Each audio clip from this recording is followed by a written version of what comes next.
کہ اگر ہم اپنے من کو صاف کریں گے تو بھی اللہ ہم سے پیار کریں گے، اگر ہم اپنے تن کو پاک صاف رکھیں گے تو بھی اللہ تعالیٰ ہم سے محبت فرمائیں گے۔ نبی علیہ السلام نے ارشاد فرمایا الطہور شطر الایمان، پاکیزگی ایمان کا حصہ ہے۔ بعض جگہوں پہ فرمایا نصف الایمان، کہ پاکیزگی آدھا ایمان ہے۔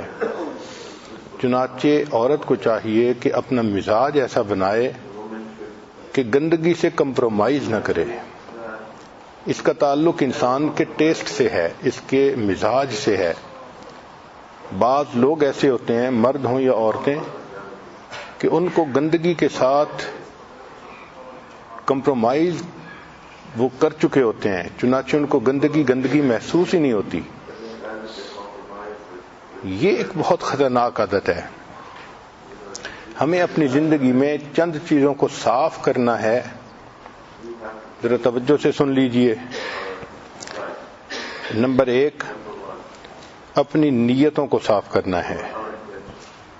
جس بندے کی نیت میں کھوٹ ہوگا اس کے عمل اللہ کے ہاں کبھی قبول نہیں ہوں گے۔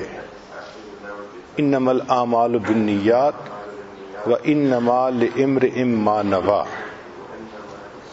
تو ہماری نیتیں بھی ٹھیک ہوں، جو کریں اللہ کے لیے کریں، اس میں کسی دنیا کی تعریف یا کسی اور چیز کا دخل نہ ہو۔ دوسرا، ہم اپنے دل کو بھی صاف کریں، چونکہ صاف دل کو اللہ تعالیٰ پسند فرماتے ہیں۔ تیسرا، ہم اپنے بدن کو بھی صاف رکھیں، اللہ تعالیٰ صاف رہنے والے بندے کو پسند فرماتے ہیں۔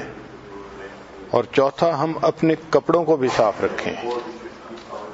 ایسا نہ ہو کہ گندے کپڑے ہوں اور آدمی کو احساس ہی نہ ہو، تو کپڑے روزانہ صاف ستھرے پہننا اور ان کو صاف رکھنے کی کوشش کرنا، یہ عادت ہونی چاہیے۔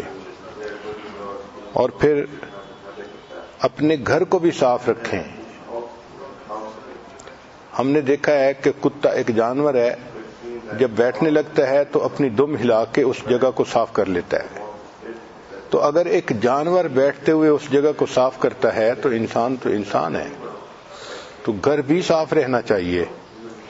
اور 5، ہمارے معاملات بھی صاف ہونے چاہیے۔ لین دین، دوسروں کے ساتھ جو ہمارا معاملہ ہے، یہ سب صاف ہونے چاہیے، ان میں درمیان میں کہیں کھوٹ نہیں ہونا چاہیے۔